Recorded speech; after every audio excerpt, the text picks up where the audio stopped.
Donc William Meunier, qui est à côté de moi, va vous expliquer, s'il vous plaît,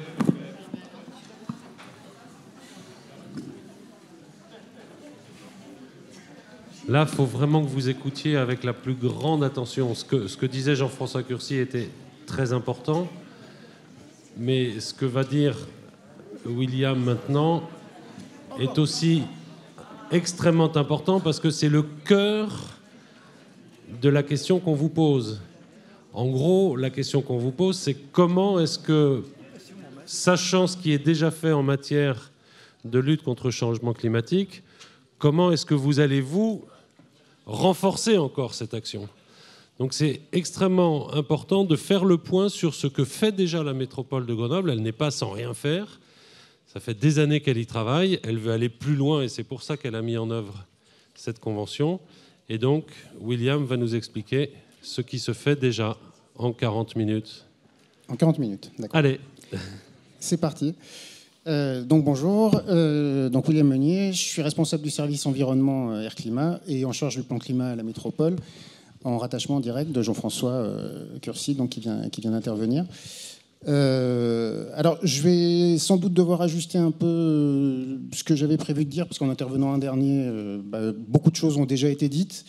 Donc, il y a certaines choses sur lesquelles je passerai peut-être un peu plus rapidement. Et puis, comme je parle derrière mon chef, il faut que je fasse attention de ne pas le contredire. Donc, je vais prendre quelques précautions.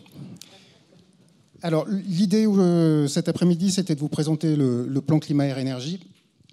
Alors, je voulais commencer par une partie aujourd'hui, comment on voit le réchauffement climatique sur le territoire. On l'a beaucoup traité. Je vais donc passer très vite. Ensuite, vous expliquer en 2 mots ce qu'est un plan climat. Jean-François en a déjà parlé. Où est-ce qu'on en est aujourd'hui en termes d'émissions de gaz à effet de serre sur le territoire? On a parlé beaucoup de l'échelle internationale hier. Là, on va rentrer un petit peu dans le dur du territoire. Et puis, qu'est-ce que le plan climat-air-énergie? Quel est son contenu?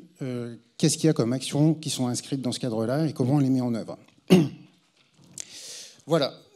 Donc, premier point, la métropole face au changement climatique. Donc, vous l'avez compris, le climat se réchauffe. Ça se réchauffe plus vite chez nous qu'ailleurs. Donc, voilà, j'en dis pas plus. On en a parlé quand même pas mal jusqu'à présent. Deuxième sujet, je fais apparaître tout d'un coup.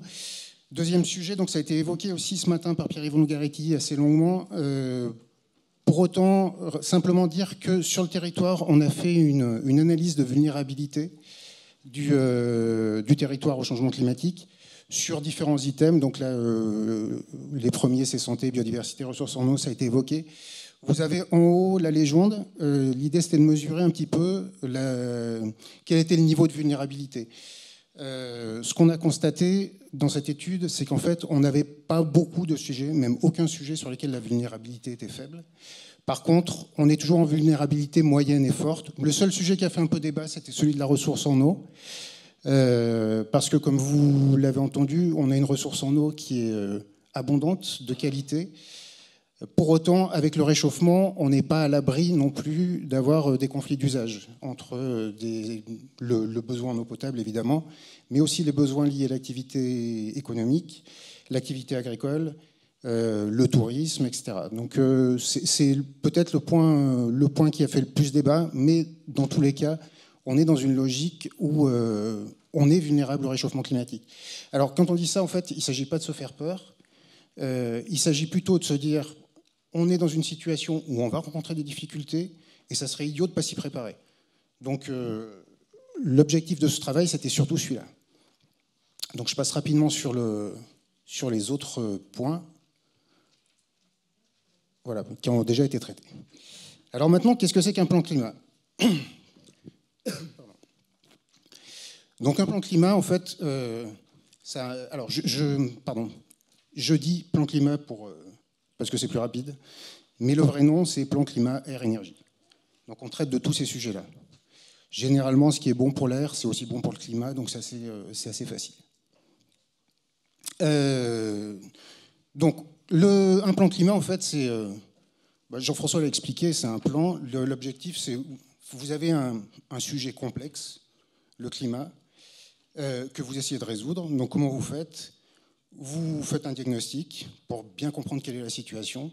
Ensuite, vous fixez des objectifs, vous définissez une stratégie et vous définissez un plan d'action pour atteindre ces objectifs. C'est finalement assez simple, c'est ce qu'on fait tous les jours quand on a une question compliquée à laquelle il faut qu'on réponde.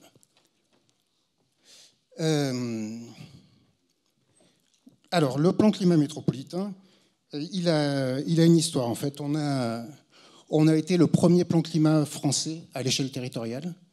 Et ça, c'est quelque chose dont on est assez fier. Et ensuite, il a fait l'objet de plusieurs mises à jour. La dernière étant intervenue en 2020 et dans un nouveau cadre réglementaire. Et ça, c'est important aussi. Je reviens sur ce qu'a présenté Jean-François tout à l'heure. Donc vous avez quatre grands documents de planification à l'échelle territoriale. Le plan de déplacement urbain, le plan local d'urbanisme et le plan local de l'habitat. Le plan climat, en fait, est venu, est le dernier de ces grands documents de planification. Pardon, excusez-moi. Est venu coiffer un peu ces quatre documents avec comme idée de les mettre en cohérence. C'est-à-dire que chacun de ces trois documents est désormais cohérent avec le plan climat et énergie et vice-versa. Et puis à côté, vous avez les différents documents schéma directeur qui ont été évoqués tout à l'heure. Ça, c'était pour la partie cohérence à l'échelle territoriale, donc au niveau de la métropole. Le plan climat, il doit également être cohérent avec des documents de planification d'une échelle supérieure. La région a un schéma régional, Jean-François en a parlé aussi, qui vise aussi à définir des objectifs en termes de climat à l'échelle de la région. L'État a sa propre stratégie, qui est la stratégie nationale bas carbone. Au-dessus, vous avez les documents de planification européenne et au-dessus de tout, l'accord de Paris qui vise à définir des objectifs à l'échelle internationale. Tous ces documents doivent être cohérents entre eux. Ça signifie que lorsqu'on adopte le plan climat et énergie, l'État vérifie que les objectifs qui sont adoptés au niveau du territoire sont compatibles avec les objectifs qui se fixent à l'échelle nationale. L'inverse est pas tout à fait vrai, mais il y a quand même, ça marche aussi dans l'autre sens. C'est-à-dire que lorsque l'État, et ce qui est le cas aujourd'hui, prépare sa stratégie nationale bas carbone, Merci.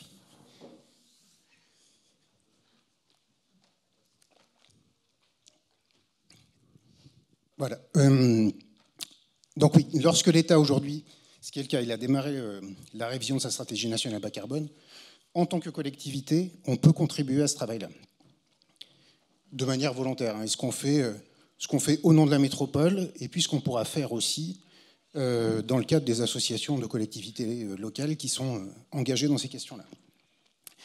Donc, la cohérence que j'évoquais tout à l'heure au niveau horizontal, donc au niveau du territoire, elle se vérifie aussi dans une logique verticale territoriale. Alors, je disais que tous ces documents des objectifs, c'est difficile de s'y retrouver, comme vous le voyez, parce que les objectifs, ils correspondent soit à des horizons de temps différents, soit ils s'expriment pour l'accord de Paris en température, pour les autres en réduction des émissions de gaz à effet de serre, etc. Donc, et puis les années de référence ne sont pas les mêmes. Donc on est dans une situation un peu compliquée dans la lecture de ces objectifs. Quoi qu'il en soit, ce qu'il faut retenir de tout ça quand même, c'est que les objectifs fixés à l'échelle du territoire, ils sont d'une manière générale plus ambitieux que ceux qui sont fixés à l'échelle au-dessus. Je rebois un coup, pardon, avant de m'étouffer.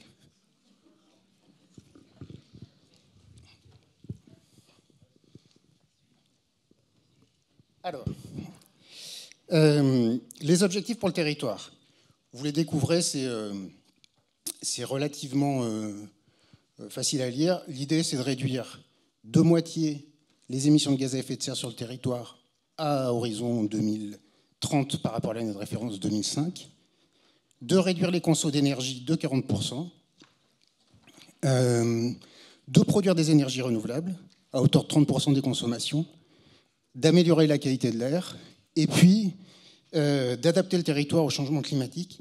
Alors ces objectifs-là, qui sont des objectifs qui en fait visent à réduire la consommation d'espace, ce sont des objectifs qui sont directement issus du PLUI qu'on évoquait tout à l'heure. Alors je disais, voilà, donc ça, ce sont les objectifs.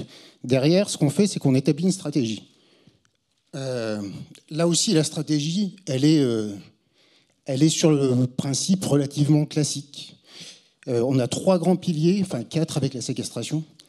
Donc le premier pilier, c'est la sobriété, c'est-à-dire que dans nos émissions, on essaye principalement par des changements de comportement de réduire les consommations. Ça veut dire parcourir moins de kilomètres en voiture, ça veut dire baisser ses températures de chauffage, etc. etc. Voilà. Ça c'est, on réduit un petit peu notre niveau de confort pour réduire nos consommations, notamment nos consommations énergétiques. Deuxième levier, c'est l'efficacité. Alors l'efficacité, c'est l'idée de garder un même niveau de service, mais pour ça, consommer moins d'énergie. Donc généralement, ça repose sur des innovations technologiques. Et donc c'est aussi quelque chose qui permet de réduire les émissions avec souvent un risque d'effet rebond, mais ça, on aura l'occasion d'en reparler peut-être plus tard. Troisième point, c'est la substitution. C'est-à-dire que on substitue des énergies fossiles par des énergies renouvelables. Voilà, donc ça, j'y reviendrai un petit peu en détail. Et puis, dernier levier, la séquestration, on en a parlé, c'est dans les 3 premiers cas, on réduit les émissions de gaz à effet de serre. Dans le 4e cas, on prend des gaz à effet de serre qui sont dans l'atmosphère et on les stocke principalement dans les végétaux. Alors, sur le réchauffement climatique, où en est-on? Je rebois un coup.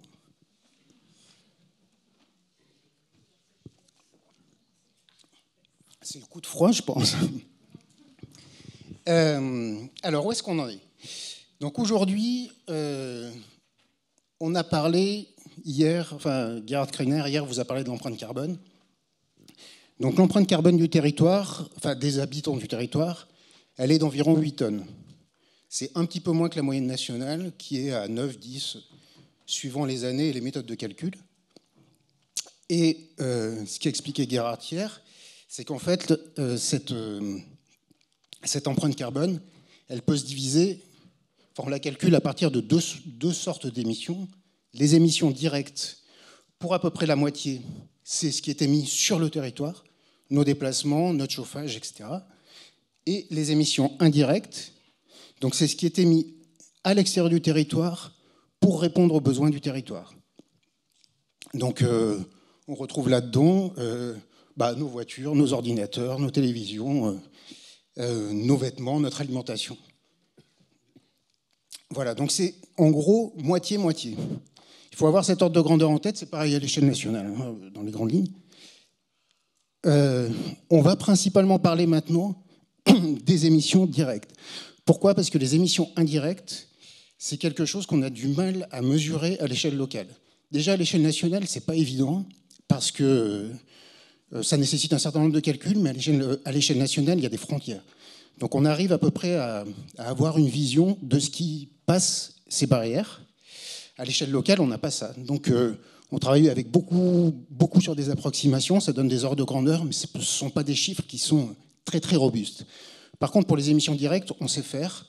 Donc c'est là-dessus qu'on se concentre. Alors comment sont émis ces gaz à effet de serre sur le territoire? Ce qu'il faut retenir, c'est qu'on a, en gros, il y a trois tiers. Un tiers industrie, donc Jean-François l'a dit, l'industrie est quand même assez présente sur le territoire. Donc elle produit, elle consomme de l'énergie, elle émet des gaz à effet de serre, mais elle crée de l'emploi. On a une partie bâtiment. Alors dans bâtiment, on retrouve nos maisons, nos logements. On retrouve aussi les bureaux. Et puis on retrouve un peu de la recherche. Alors, on a un territoire où la recherche est présente. Les labos de recherche, certains consomment de l'énergie, et en particulier, le CEA, par exemple, est classé dans cette catégorie tertiaire, et c'est un gros consommateur d'énergie. Et puis, on a un petit tiers, c'est le transport, donc les transports de personnes, vous, et les transports de marchandises qu'on consomme. Et puis, on a une dernière partie dans le camembert, là-haut, qui est l'agriculture. L'agriculture, c'est 1% de nos émissions sur le territoire, parce qu'on a un territoire finalement qui est très peu agricole. Alors une fois que j'ai dit ça, comment ça évolue dans le temps ? Ce que vous avez, le trait en pointillé, c'est la baisse des émissions entre 2005 et aujourd'hui. Entre 2005 et 2030, l'objectif. Et la courbe bleue, c'est ce qu'on constate. Donc on voit qu'aujourd'hui, on n'est pas trop mal. On tient à peu près les objectifs. Par contre, si on rentre un peu dans le détail, on voit que c'est un peu plus contrasté. Donc la baisse, alors si j'arrive à faire marcher ça, voilà. La baisse, elle est d'un tiers, 33%. On est à peu près dans l'objectif fixé. Ça nous permet de viser les 50% en 2030. Par contre, ce qu'on voit, c'est que c'est assez inégal. La grosse contribution, elle est là. C'est le secteur industriel. Alors, hier a été évoquée la question de la délocalisation. C'est pas le cas, hein, Jean-François l'a dit. Sur le territoire, c'était pas tellement ça le sujet. Il y a eu un effet baisse de la production, notamment de la production chimique, sur les plateformes de Jarry et Pont-de-Claix. Mais il y a eu aussi des gros investissements qui ont été faits par les industriels pour réduire les consommations d'énergie au milieu des années 2000. Et ça s'est clairement vu dans les bilans émissions de gaz à effet de serre du territoire. On voit que sur le tertiaire, on n'est pas trop mal aussi, c'est-à-dire qu'on est proche de l'objectif de 2030. Par contre, là où ça ne va pas bien, c'est la partie résidentielle, donc le logement, et la partie transport, où finalement les baisses ne sont pas au niveau qu'on attendait, en tout cas, la trajectoire est aujourd'hui pas encore complètement satisfaisante. Un point, je passe rapidement là-dessus, mais un point quand même sur nos consos d'énergie. Retenir que sur toute l'énergie consommée, on reste aujourd'hui encore majoritairement dépendant des énergies fossiles. On est à plus de 53% d'énergie fossile, malgré tous les efforts qui ont pu être faits. Alors je disais aussi dans la partie substitution, un des enjeux, c'était de produire des énergies renouvelables pour remplacer justement ces énergies fossiles. Souvent, ce dont on parle beaucoup, c'est ce que vous avez ici. Donc ça correspond à cette partie-là du camembert. C'est tout ce qui est solaire, géothermie, etc. Ça représente quand même de très faibles quantités. Des petites quantités, c'est 2,5% de l'énergie renouvelable produite sur le territoire. Le gros de ce qu'on produit aujourd'hui sur le territoire en énergie renouvelable, c'est l'hydroélectricité, les barrages, c'est la biomasse, donc le bois qui est brûlé dans les installations individuelles collectives. Et puis, on l'oublie souvent, la partie, alors qui n'est pas une énergie renouvelable, mais c'est une énergie dite de récupération, c'est-à-dire c'est l'énergie qui est liée à l'incinération de nos déchets. La chaleur est récupérée et vient chauffer un certain nombre de logements.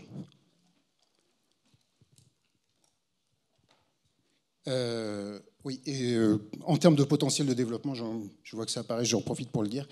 En termes de potentiel de développement, aujourd'hui, sur l'hydroélectricité, on est au taquet. Sur les déchets, l'enjeu, c'est plutôt de baisser les quantités incinérées. Donc, on a un risque de baisser la production d'énergie. Et donc, en fait, là où on peut gagner plus vite, le plus rapidement, c'est c'est avec la biomasse, donc le bois. Un point sur la séquestration, je disais que c'était le quatrième pilier de la stratégie métropolitaine sur le plan climat.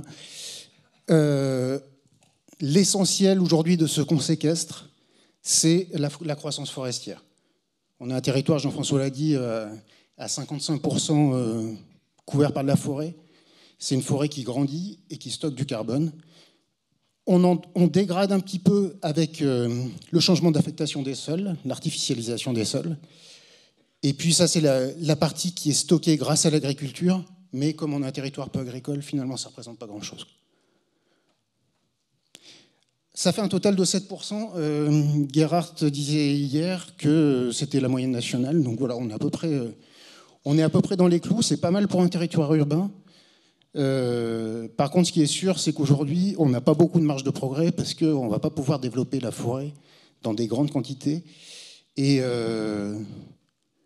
bon, même s'il y a des programmes pour planter des arbres, etc., j'y reviendrai après, ça ne va pas nous faire changer beaucoup, ça. Hein. Ça ne va pas nous faire changer beaucoup ce chiffre-là. Là, l'enjeu, c'est vraiment de préserver la forêt. Le plan d'action. Je suis comment, Gilles Laurent, là, au niveau du timing? Il te reste un quart d'heure. Parfait. Et en plus, je retrouve ma voix, donc c'est bon. Donc, le plan d'action.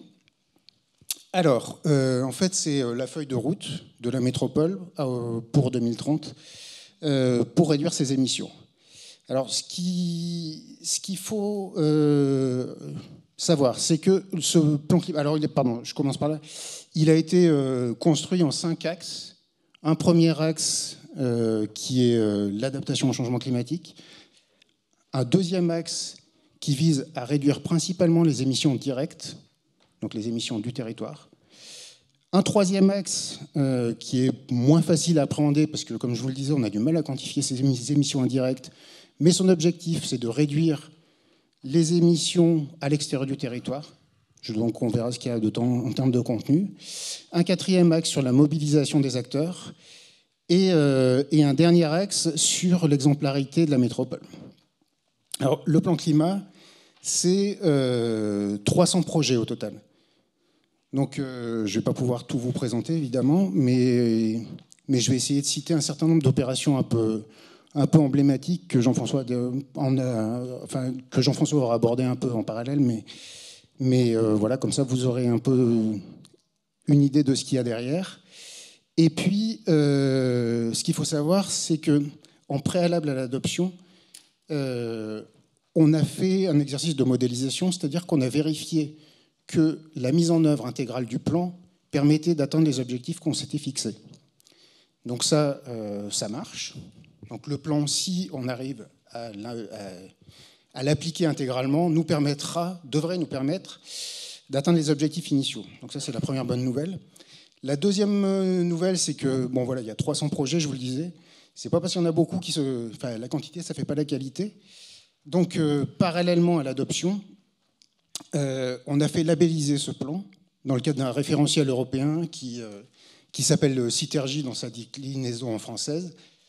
Et donc, le plan a été labellisé, donc ce qui garantit sa qualité, avec un niveau en plus, une labellisation, c'est une notation en fait.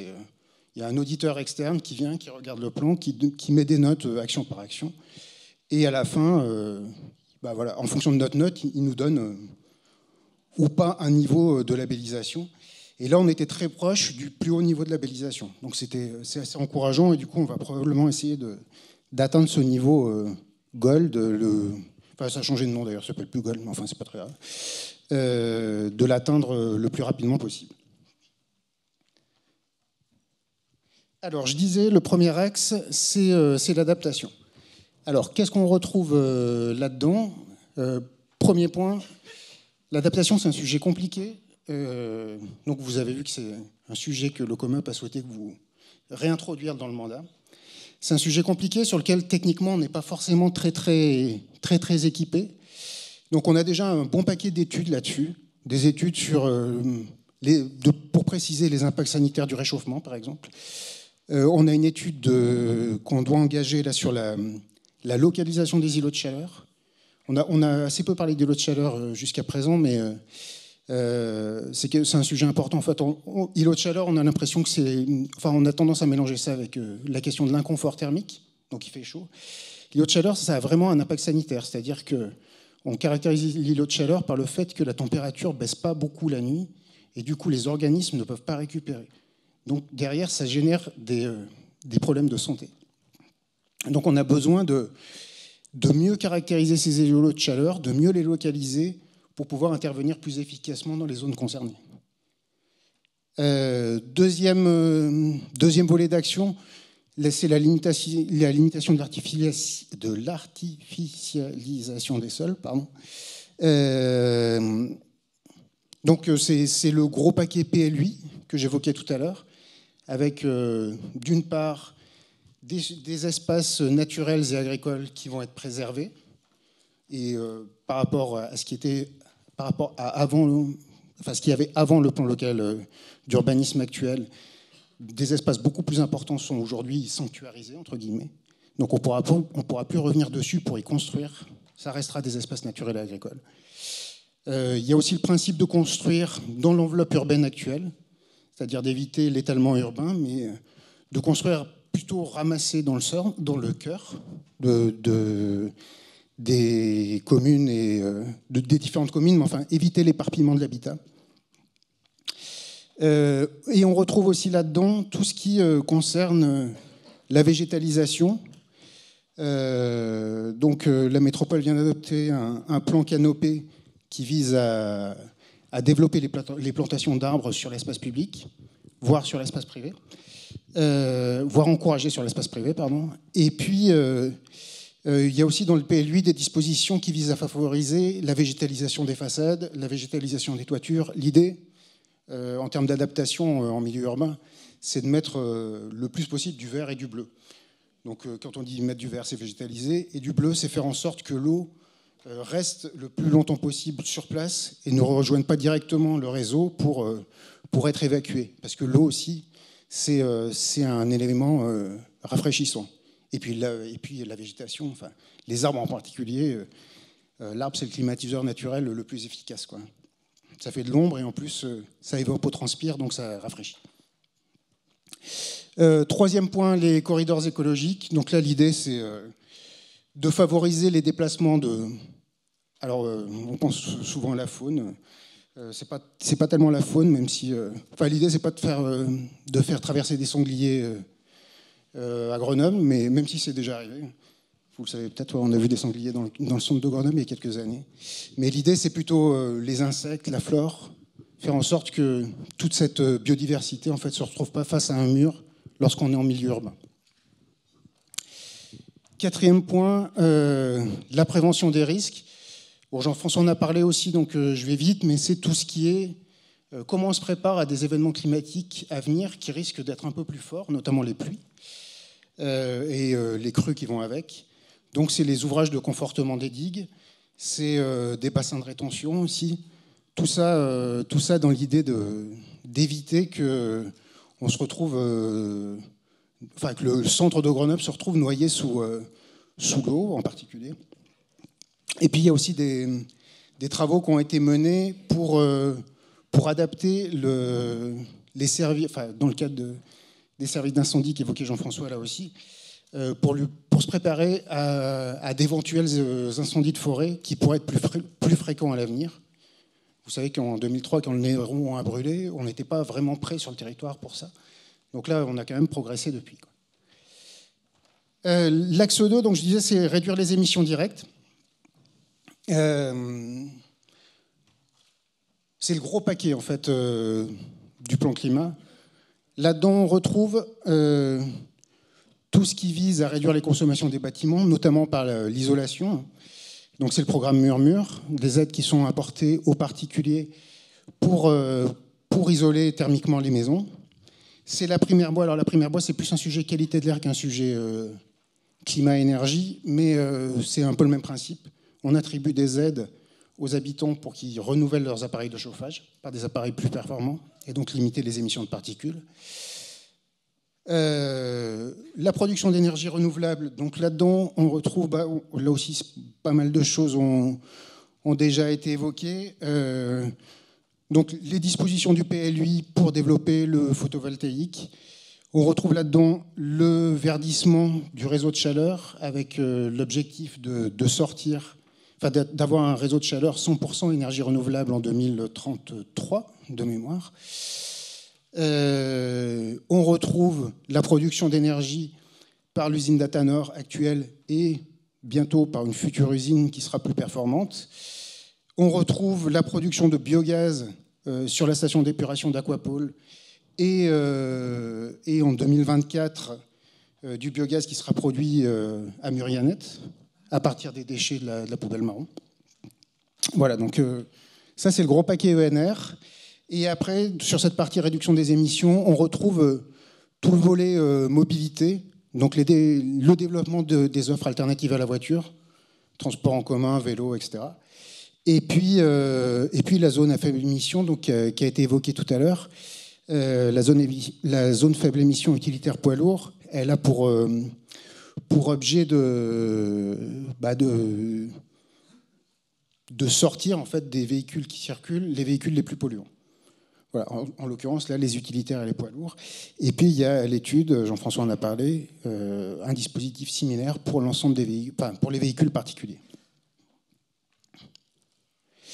Le troisième axe, donc, lui, il concerne, je disais tout à l'heure, les émissions indirectes. Donc, comment on réduit les émissions à l'extérieur du territoire, mais qui sont liées à des activités du territoire ou à des besoins du territoire. Donc on retrouve là-dedans toute la politique agriculture-alimentation. Donc même si on a un territoire peu agricole, ça ne nous empêche pas de travailler avec les territoires voisins pour produire une alimentation locale, de qualité, qui réponde aux besoins du territoire. Donc c'est à la fois travailler avec les producteurs, faire en sorte qu'il y ait aussi qu'il n'y ait pas des installations agricoles qui restent sans propriétaire, qui ne produisent pas. Essayer d'orienter tout ça vers des produits plutôt de qualité, éventuellement bio. Et puis derrière, il y a toute la filière. Donc la filière de transformation, Jean-François l'a évoqué, l'abattoir, les légumeries. Et puis la commercialisation. Donc comment aujourd'hui on accompagne au travers du marché d'intérêt national et puis des magasins de producteurs locaux l'écoulement de ces produits qui sont produits localement. Le deuxième gros paquet de cet axe-là, c'est la politique déchets. Alors la politique déchets, ça ressemble un petit peu à l'énergie finalement. Le premier objectif, c'est de produire le moins de déchets possible, donc favoriser la réutilisation, le réemploi, la consigne. Donc on a des différentes initiatives dans ce sens-là. Ensuite, c'est la collecte, ça vous parle plus, hein. La poubelle verte, donc la poubelle verte, c'est les emballages en vue de leur valorisation en matière. La poubelle marron, c'est les déchets fermentescibles en vue de la production de compost et bientôt de biogaz. Et puis la poubelle grise, c'est Atanor, donc c'est de l'incinération, mais avec récupération d'énergie et valorisation de cette énergie pour chauffer des logements. Donc tout ça, ça contribue à réduire aussi nos émissions de gaz à effet de serre. Et puis le dernier point, alors qui est peut-être plus anecdotique, mais qui est pas neutre, puis ça rentre dans le cadre de nos compétences, c'est aussi le développement de l'offre touristique, parce qu'on a la chance d'avoir un territoire qui est intéressant de ce point de vue-là, et qui n'est pas forcément toujours très bien connu par ses habitants. Donc faire connaître aussi l'offre touristique du territoire, si ça peut éviter que certains prennent l'avion pour aller à Ibiza le week-end, c'est peut-être pas mal aussi, quoi. Le quatrième axe, c'est l'axe mobilisation. Le constat qu'on fait, c'est que la métropole, malgré ses compétences, malgré tout ce qu'elle peut faire, toute seule, elle ne peut pas porter le plan climat. Il faut que chacun s'y investisse. Donc, quand on dit chacun, c'est d'une part les habitants, donc vous. Ça passe pour ce qui nous concerne, par des campagnes de communication, par la création d'espaces de conseil, d'accompagnement, comme l'espace Info-Énergie qui est à Saint-Martin-d'Hères, tout près d'ici, les agences de mobilité pour conseiller aussi tout un chacun sur les pratiques, sur l'offre de déplacement, etc. Et puis des rencontres comme celle d'aujourd'hui qui permettent aussi d'échanger directement avec les habitants et puis de vous mettre aussi dans une position de proposer un certain nombre d'actions qui peuvent venir alimenter les réflexions techniques et politiques. Donc les habitants d'une part. En deuxième lieu, les communes, donc ce sont des acteurs importants aussi pour nous. La métropole a mis en place une charte d'engagement des communes dans le plan climat. Aujourd'hui, il y en a une vingtaine qui l'ont signée. Il y en a une dizaine qui sont en préparation. Donc on sera à plus de la moitié des communes qui sont engagées dans le plan climat à la fin de l'année. Et on espère aller très vite vers la totalité des communes du territoire, donc les 50. Et puis, derniers acteurs à mobiliser, les acteurs économiques, donc les entreprises. Et là aussi, il y a un certain nombre de dispositifs, des diagnostics énergétiques gratuits qui sont proposés, des aides au renouvellement des véhicules en lien avec la ZFE que j'évoquais tout à l'heure. Voilà, des aides aux artisans commerçants aussi qui engagent des travaux qui vont dans le sens d'une amélioration de l'environnement. Voilà, il y a un certain nombre de dispositifs qui existent et qui visent à accompagner les acteurs éco. Dernier axe, je vais y passer, j'y passe 2 minutes, ok, donc j'y passe pas de temps. Juste à retenir, c'est que aujourd'hui, ce que la métropole a mis en place dans le cadre du plan climat et ce sur quoi elle veut que l'ensemble des acteurs que j'évoquais tout à l'heure s'engagent, elle se l'applique aussi à elle-même en tant qu'organisation. Et donc, on a adopté, les élus ont adopté un plan d'administration exemplaire l'année dernière, et avec un plan d'action. Donc voilà, vous découvrez en gros les principaux objectifs, mais qui visent justement à traduire les objectifs du plan climat dans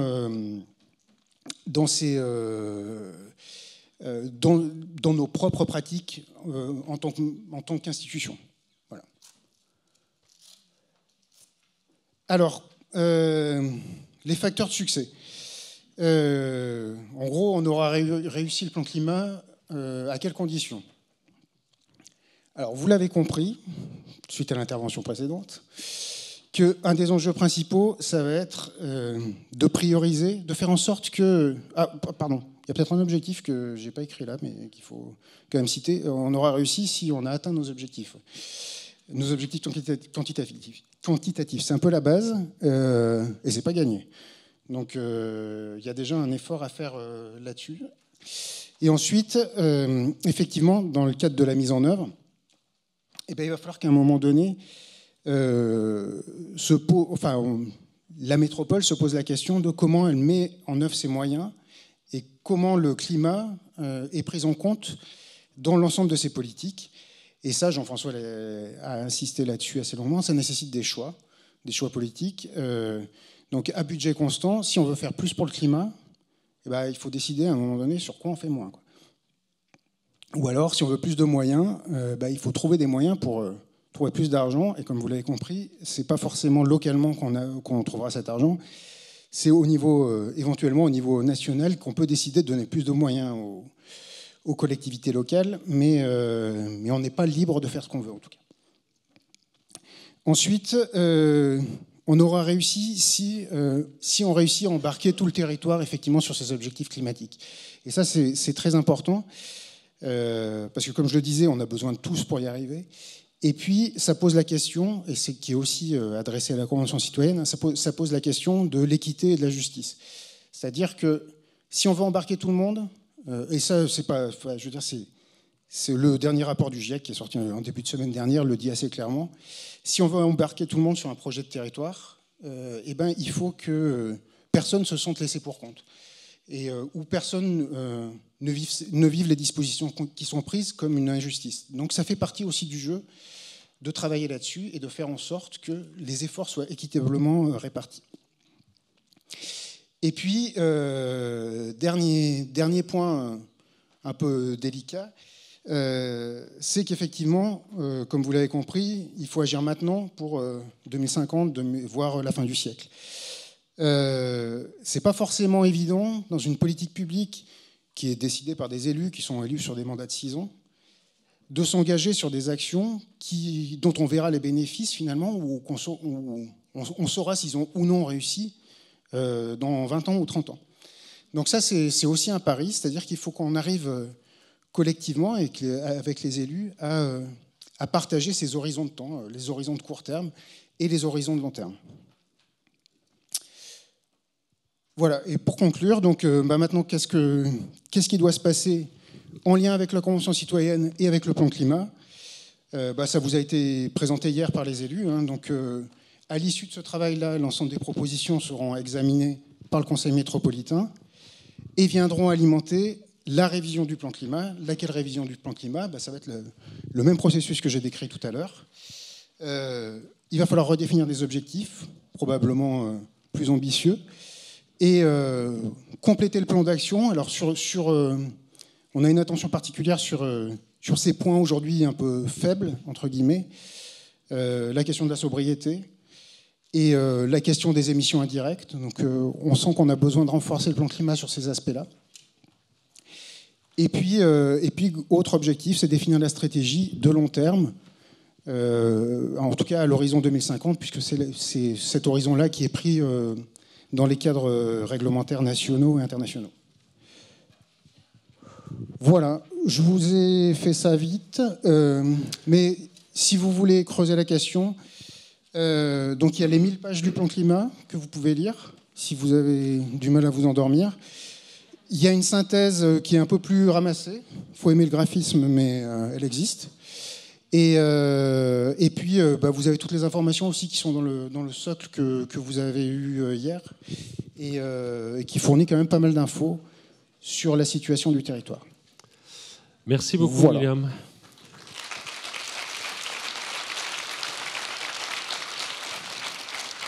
Et bravo d'avoir réussi à retrouver ta voix tout en continuant à nous parler. Alors, vous connaissez bien le petit exercice maintenant qu'on vous propose. Vous prenez 10 minutes, là, vous avez juste 10 minutes pour identifier par petit groupe une question qui vous paraît importante à poser à William. Et donc, nous retrouvons à 16h pour une petite demi-heure de questions-réponses avec William et Jean-François. À tout de suite. J'espère que vous avez trouvé la bonne question à poser. Merci de vous réinstaller à vos places, s'il vous plaît.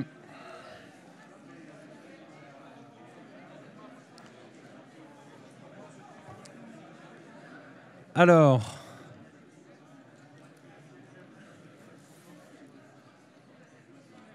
si tout va bien,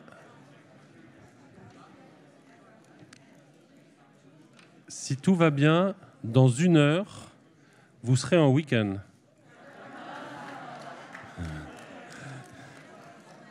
Certes, ça sera un week-end un peu court, mais un week-end quand même. Allez, alors, il y a un petit concours entre Sophie et moi pour celui qui anime le mieux la session des questions-réponses. Donc Sophie a essayé de structurer les choses tout à l'heure. Donc je vais essayer de les structurer encore mieux.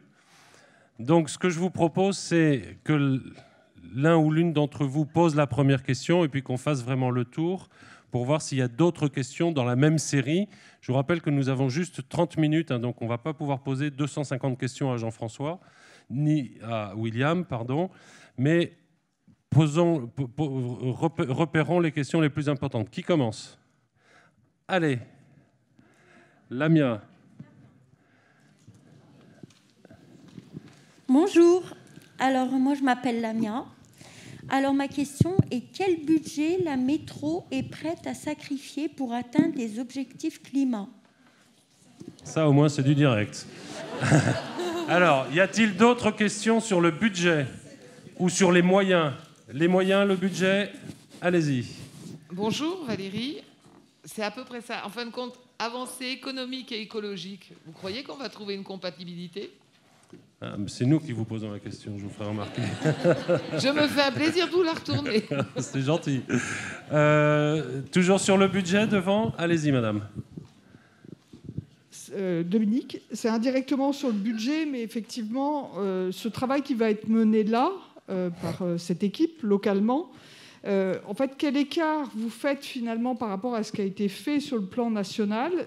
On voit bien qu'il n'y a pas eu d'aboutissement aujourd'hui, en tous les cas, concrète. Et du coup, quels enseignements vous en tirez? Et du coup, indirectement, effectivement, en termes de répartition, de budget, qu'est-ce que ça peut vouloir signifier? Comment vous prévoyez les choses par rapport à ça, issu de l'enseignement du plan national, enfin de la Convention nationale, pardon. Merci. Toujours sur le budget? Allez. Bon, ça sera la dernière sur le budget et ensuite on passera aux réponses. Félix, j'ai l'impression que vous avez déjà fait le plan, en fait. Du coup, qu'est-ce qui nous reste, hein, finalement? Qu'est-ce qui reste à faire, notamment dans le résidentiel et dans le transport? Et qu'est-ce qui explique le retard actuel? Allez, on va partir là-dessus. Lequel? Allez, c'est moi qui commence. Jean-François, en avant. Alors, quelle part de budget est redéployable? Mais quasiment tout le budget est redéployable. C'est-à-dire qu'aujourd'hui, vous avez une partie des fonds qu'on met sur certains dispositifs, on met des fonds en matière d'animation. Est-ce que c'est la bonne animation? Est-ce que vous allez nous proposer de mettre ailleurs en animation? On peut très bien revoir ce qu'on a fait nous, ce qu'on a proposé, ce que nos élus nous ont mis en place, en écoutant ce que vous proposez, pour pouvoir dire, en fait, vous vous trompez dans la cible d'animation. C'est pas celle-là qu'il faut faire. Et c'est ça qui nous intéresse dans votre avis. Est-ce qu'on est bon actuellement sur la réhabilitation thermique des bâtiments, sur le résidentiel? Non, on n'est pas encore à la maille. Alors oui, on a mis en place un dispositif, j'allais dire, heureusement que nos prédécesseurs l'ont fait, parce que sinon, on sera encore plus à la ramasse en termes de résultats. Maintenant, la question, c'est qu'est-ce qui fait que ça ne prend pas? On a interrogé des citoyens sur la prime Airbois, changement des chauffages.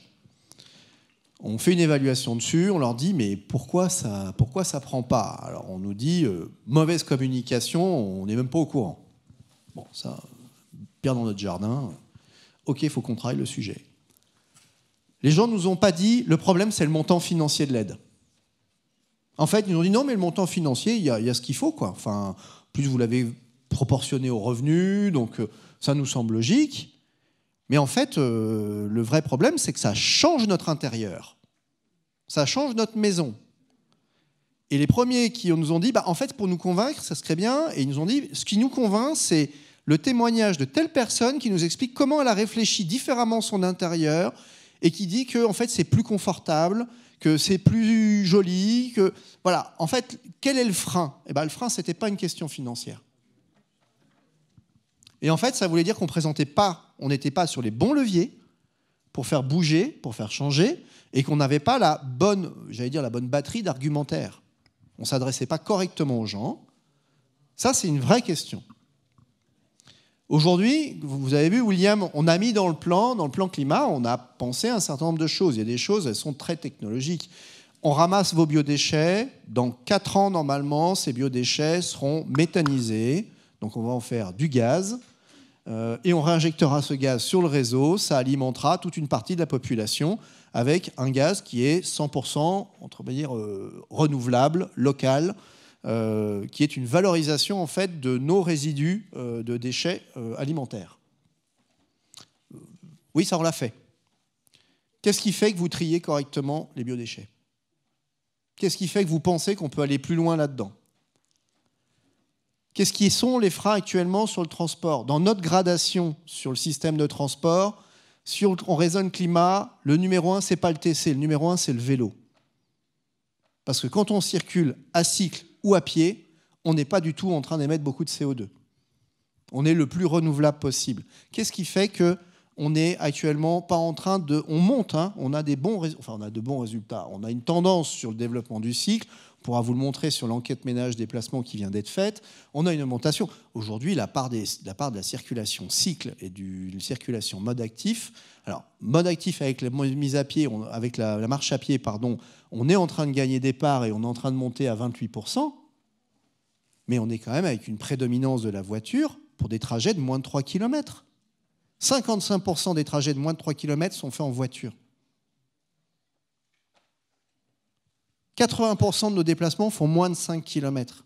Donc c'est ça la question qu'on veut aussi vous renvoyer. Si on est sur la question de l'alimentation, oui, on peut essayer de faire quelque chose sur l'agriculture. On soutient, nous, actuellement, le développement agricole, etc. Tous les rapports qui sortent nous disent, en fait, le vrai clé sur l'alimentation, c'est qu'il faut consommer beaucoup moins de viande. Comment fait-on pour rendre ça désirable ?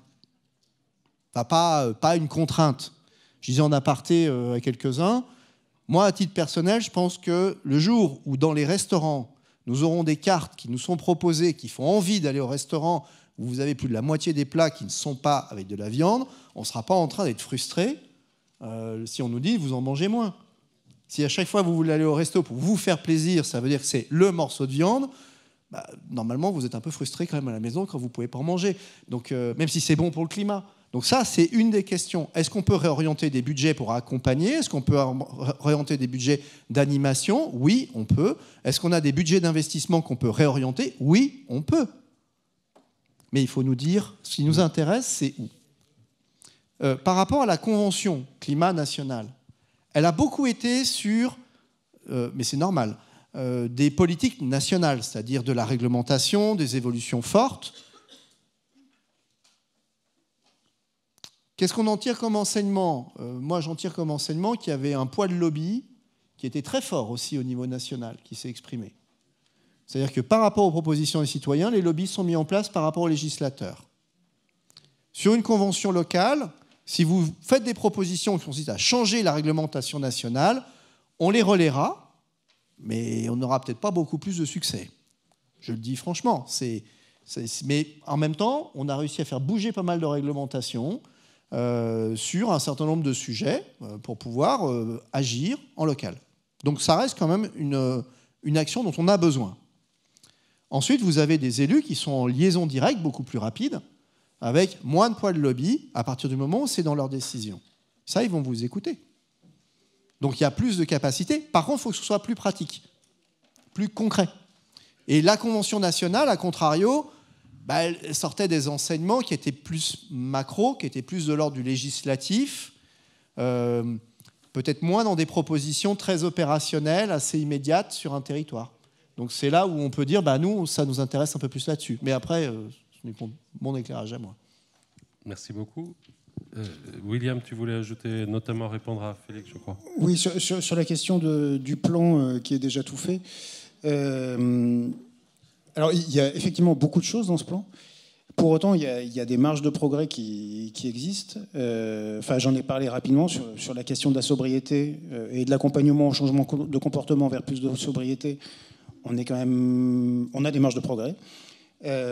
Sur la question de l'adaptation aussi, sans doute. Sur la question de la réduction de nos émissions de gaz à effet de serre indirectes, où là aussi, ça renvoie beaucoup au comportement. Mais effectivement, on s'est concentré sur ce qu'on savait faire le mieux, donc les émissions directes dans le cadre de l'exercice de nos compétences. Là-dessus, on a aussi des marges de progrès, puisque vous avez raison, je l'ai dit tout à l'heure, on ne tient pas complètement nos objectifs sur ce qu'on souhaiterait atteindre. Mais voilà. Et donc il y a aussi cette question-là de l'intensification des programmes en cours. Comment on fait mieux Murmure ? Comment on fait mieux la première bois ? Voilà, des marges de progrès, il y en a quand même beaucoup, même s'il y a beaucoup d'actions. Merci beaucoup. Alors, autre série de questions. Allez-y, monsieur. On va prendre monsieur, madame, monsieur. Allez. Bonjour, je m'appelle Florent. Alors, il y a 49 communes dans la métropole. Et pourtant, les efforts concernant le transport ne concernent que Grenoble même et les communes limitrophes. Est-ce que des efforts concernant la structure routière ou les pistes cyclables en dehors de la ville de Grenoble et de ses alentours sont prévus ? Aussi, une deuxième question, est-ce que quels pourraient être les leviers pour rendre plus attractifs ces transports en commun en dehors de la gratuité des transports? Merci. Merci beaucoup. Est-ce qu'il y a d'autres questions sur les transports ? Une fois, deux fois, oui, monsieur. Transport, hein ? Alors, pouvez-vous nous repréciser, parce que vous avez été un peu rapide, c'est Olivier, excusez-moi, les mesures sur les véhicules légers pour les ZFE, les dates, les critères. Vous avez un petit peu développé, mais c'est un peu rapide. Voilà, merci. Merci beaucoup. Alors, une autre thématique. Madame là-haut.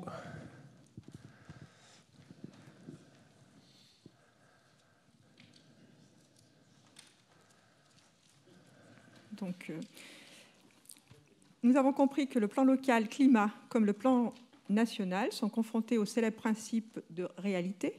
Au moment où l'Union européenne, à son tour, est confrontée par ce célèbre principe, elle tente maintenant de faire émerger une politique de défense européenne. Nos élus locaux ne doivent-ils pas intervenir sur le national pour décrocher des moyens européens pour ouvrir des horizons possibles à notre belle convention climat locale? Soyons audacieux, soyons et devenons des ambassadeurs européens. Allez, exprimez-vous. Ok, est-ce qu'il y a d'autres questions dans cette thématique-là qui viennent d'être... Non?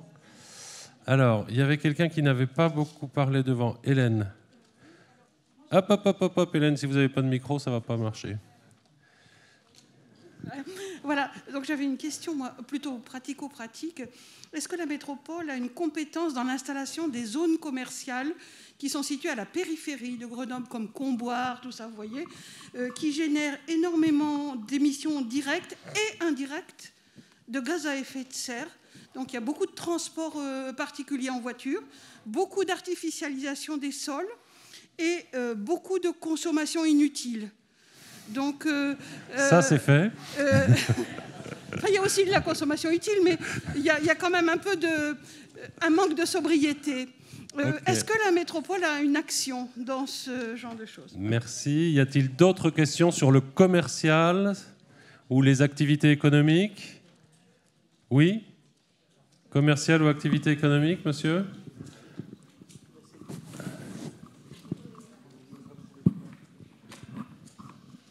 Oui, Michel. Vous nous avez décliné un plan à 5 axes. Moi, je voudrais savoir s'il y avait une hiérarchie entre les axes. Et si oui, pourquoi l'axe 4, qui est donc mobiliser les acteurs du territoire, qui pour moi recouvre la sobriété et qui demande peu d'investissement, donc est peu coûteux, il n'intervient pas plus en amont. Alors, il a une priorité plus importante.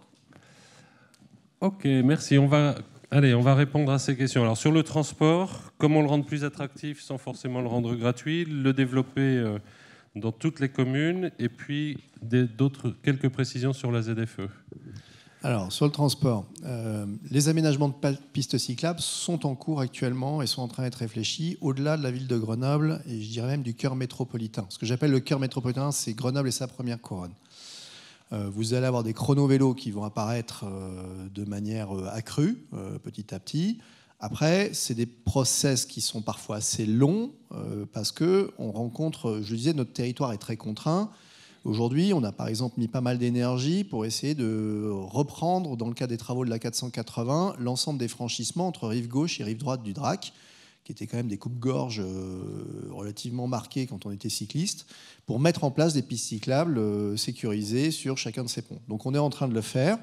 On a un schéma directeur cyclable qui va être refait là pour pouvoir tenir compte de ces éléments-là.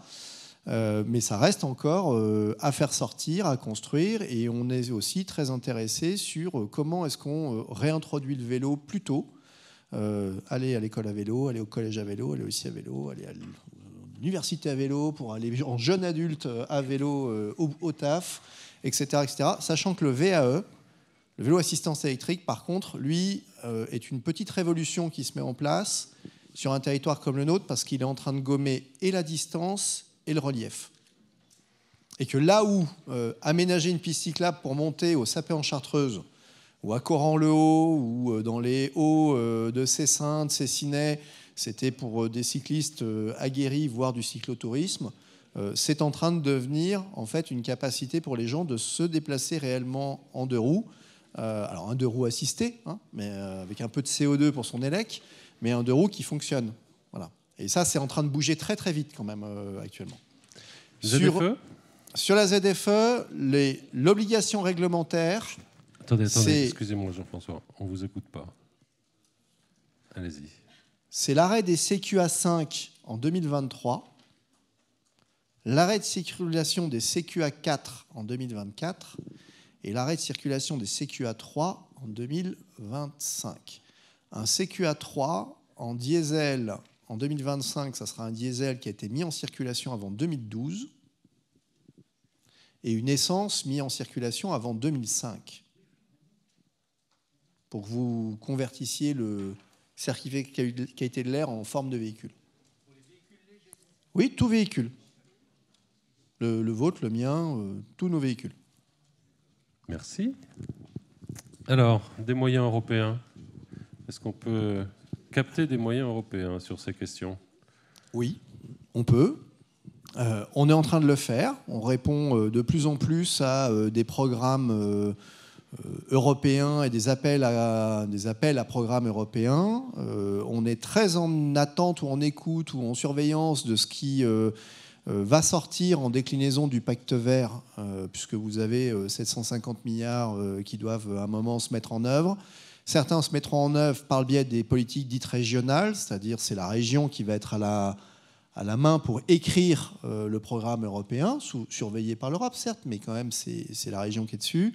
D'autres sur lesquels on candidate. Aujourd'hui, vous avez des petits noms de programmes dans le domaine de l'agriculture.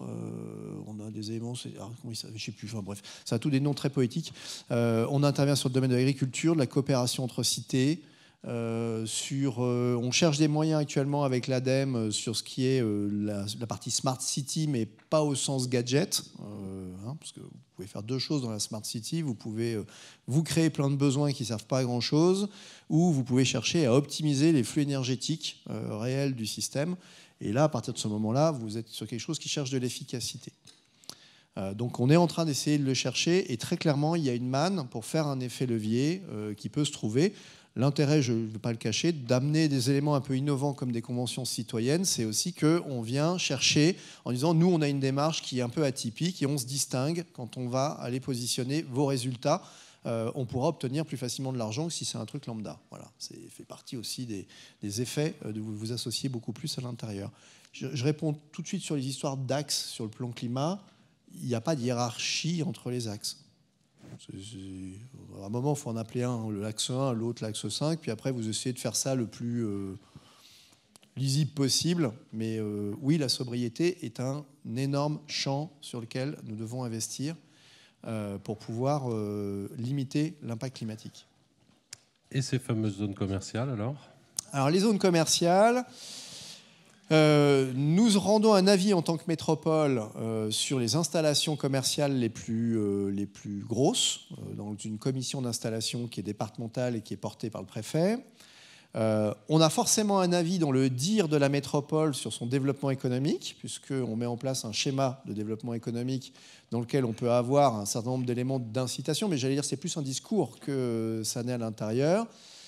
Si on prend quelque chose comme Comboire est une zone d'activité dite métropolitaine, mais ce que nous possédons exclusivement, c'est la route de desserte. Donc c'est assez limité.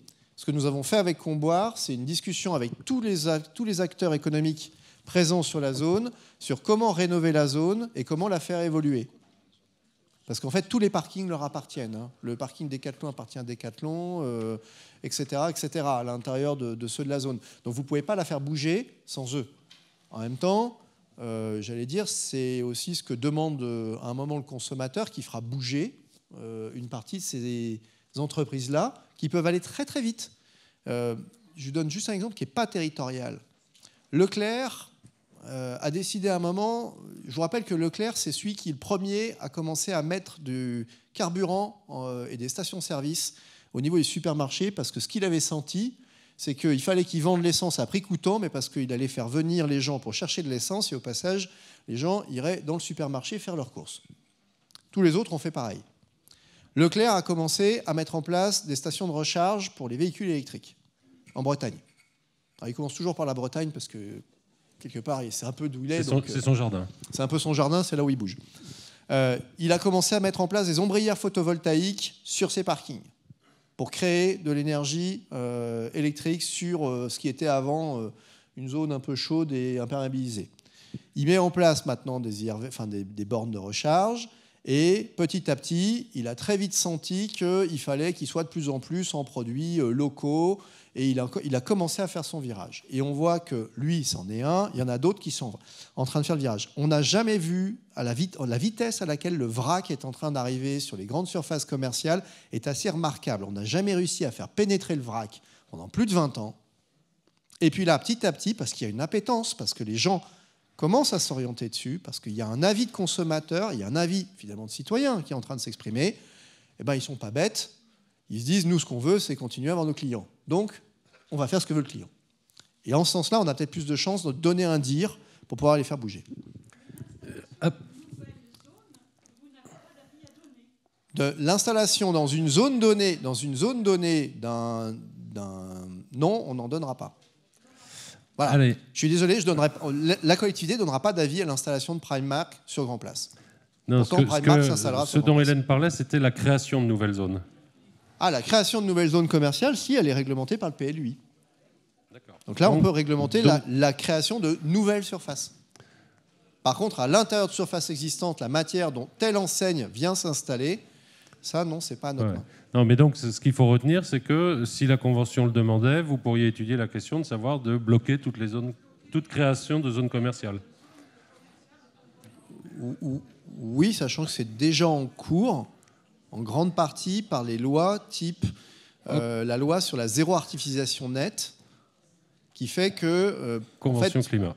De la Convention climat, issue de la Convention climat nationale, parce que pour créer une nouvelle zone commerciale, vous allez bien supplanter un usage, et généralement c'était de l'espace naturel ou de l'espace agricole. Et comme on est en train d'introduire le zéro artificialisation nette, de fait, on est en train de bloquer ces éléments-là, et on dit on reconstruit la ville que sur la ville, donc les zones sur les zones.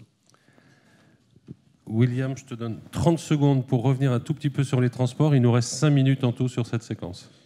Oui, par rapport à la question de la desserte des zones peu denses que vous évoquiez, en fait, faut avoir en tête que plus l'habitat est dispersé, peu dense et éloigné des grands axes, plus c'est difficile d'avoir un service de transport en commun qui fonctionne. Financièrement, c'est une chose, mais techniquement aussi, c'est-à-dire que si vous faites des sauts de puce devant chaque maison dans des secteurs peu denses, vous allez avoir des temps de trajet qui vont exploser. Donc on voit bien que les transports en commun au sens ligne régulière, etc., c'est pas la réponse à ce type d'urbanisme. Et c'est pour ça que, donc Jean-François le disait, on travaille sur la question des aménagements cyclables et en lien avec le développement du vélo assistance électrique. Et puis, il y a d'autres systèmes qu'il faut organiser, sur lesquels on travaille également. Le covoiturage, notamment, qui permet à l'échelle d'une communauté d'habitat d'avoir une organisation qui rende un service, quelque part, sans forcément que ce soit dans le cadre d'un service public de transport en commun. Merci beaucoup. On prend une ou deux dernières questions. Vincent ici, et puis il y avait une dame qui levait la main tout à l'heure. Très fort. Alors Vincent, et puis madame. Ok, merci. Je commence par vous dire... Une question. Hein, oui, c'est une seule question. Vous savez, la plus belle femme au monde ne peut donner que ce qu'elle a. Donc, j'ai retenu ici que tout ce qui se produit de manière négative est l'action humaine. Et donc, je me suis posé la question, pourquoi est-ce qu'on n'agit pas alors sur l'humain? Puisque c'est l'humain qui dévoie tout ce qui a été créé par la nature. Pourquoi on n'agit pas sur l'action humaine? Et dans tous vos plans, vous n'avez pas parlé d'action sur l'humain, vous avez parlé de la gestion de l'action de l'humain. Je m'explique. Et ce découragement a failli me gagner, mais je me suis souvenu de ce que j'avais lu dans un livre dont l'initiale commence par B. Et dans ce livre, il dit « Enseigne l'enfant selon la voie qu'il devra suivre, afin qu'il ne s'en détourne pas quand il sera grand. » Dans tous vos plans, vous n'avez pas parlé de la formation, de l'initialisation, de l'initiation. Nous sommes déjà grands, on est formatés, c'est trop tard pour nous. Mais nos enfants. Parce que quand je dis à ma fille, éteins la lumière, pour elle, on éteint parce que ça doit coûter moins cher. Mais elle n'a pas encore inculqué ça. Donc, est-ce qu'il n'y a pas un plan? Pourquoi est-ce que vous n'envisagez pas... Vous voulez parler de formation, sensibilisation, voilà. etc. À l'école, on enseigne le SVT. Pourquoi est-ce qu'on n'enseigne pas ça à nos enfants à la maternelle. Ok. Comme ça, quand ils grandissent, ils ne s'en détournent pas. Merci. Merci, on va poser la question. Et vous, madame, ou vous, je ne sais plus qui doit parler là, c'est vous. Tiens, on vous donne un micro. Donc, Monique, je voulais avoir des renseignements sur les déchets. Il y a des reconstructions en ce moment, j'ai entendu. Est-ce qu'il y a toujours la pesée des déchets qui est dans l'air? Il y a une construction qui est devant à Tanor, là, je ne sais pas. Voilà. Politique des déchets, vous aurez 30 secondes. Voilà, et on prend une toute dernière question. Allez-y. Oui, bonjour, moi c'est Walid. Dans la slide 108, vous avez parlé du fait que vous cherchez des producteurs locaux, de ce qui ne se produit pas dans le territoire. Mais juste après, vous avez dit que vous encouragez les producteurs du territoire à exporter vers des marchés internationaux. Du coup, c'est pas... Est-ce que j'ai mal compris ou bien c'est en termes de métabolisme urbain, vous vous intéressez que à ce que vous importez pour réduire les impacts indirects, mais ensuite, ce que vous exportez vers les autres régions, vous n'incluez pas ces impacts-là comme étant vos impacts, mais plutôt les impacts des autres régions, ou bien c'est comment vous faites? Et merci. Merci beaucoup. Allez. Je réponds peut-être sur la question de la formation de l'éducation. Donc la métropole accompagne un programme d'éducation de l'environnement destiné aux enfants des écoles du territoire. Donc ça couvre différents champs qui viennent croiser les compétences qui ont été évoquées. Donc l'idée, c'est effectivement de commencer à éduquer, entre guillemets, ou en tout cas à sensibiliser les enfants dès le plus jeune âge. Donc, la question de l'humain, vous avez complètement raison, c'est un sujet qui est central. C'est un sujet sur lequel on a forcément des améliorations à apporter, mais ce n'est pas un sujet qu'on ne traite pas. Je suis peut-être passé un peu vite tout à l'heure là-dessus. Mais on a un certain nombre de choses en cours, des expérimentations aussi en termes d'accompagnement au changement de comportement. On lance des cycles de formation sur les conversations carbone. On pourra en discuter à l'occasion d'une prochaine session. Enfin, il y a des choses qui se passent. On voit bien qu'on a des marges de progrès, mais c'est vrai que l'humain, c'est aussi quelque chose de très difficile à bouger parce que ça vient interroger nos habitudes, notre confort. Et donc, c'est un sujet qui est assez délicat. Mais en tout cas, on y travaille, et ce, dès le plus jeune âge. Après, je partage avec vous le fait qu'aujourd'hui, dans les programmes scolaires du primaire à l'université, la question climatique, elle est quand même assez mal traitée. Mais ça a été bien identifié dans la Convention nationale, d'ailleurs. Mais Merci, la question ne se résume pas qu'aux enfants. Enfin, on est en train de parler d'une question climat avec un objectif 2030 et un objectif de neutralité carbone, c'est-à-dire d'une société complètement changée, potentiellement pour l'atteindre à 2050. On n'est pas en train de parler du fait de dire nos enfants auront à relever le sujet, le débat. Ils n'auront pas à relever ce challenge. Ceux qui l'ont à le relever, c'est ceux qui sont dans la salle. Et donc la question pour moi, c'est certes la sensibilisation des enfants, mais comment est-ce qu'on sensibilise tous les autres? Juste un exemple. Sur la ZFE, les élus, pour beaucoup, nous ont dit « Ah, quand même, il y a 30 ans, quand tu avais 20 ans, il fallait avoir rapidement ta voiture. » C'était un des signes de l'autonomisation. Aujourd'hui, on constate qu'on a beaucoup de jeunes qui n'ont plus de bagnole à 20 ans et qui n'en auront peut-être pas à 30 ans. Donc le changement sur cette génération-là est en cours. Avec la ZFE, ce n'est pas forcément aux jeunes à qui on va demander le plus d'efforts pour lâcher la voiture, c'est à nous. Hein, j'ai 48 ans, c'est ma génération.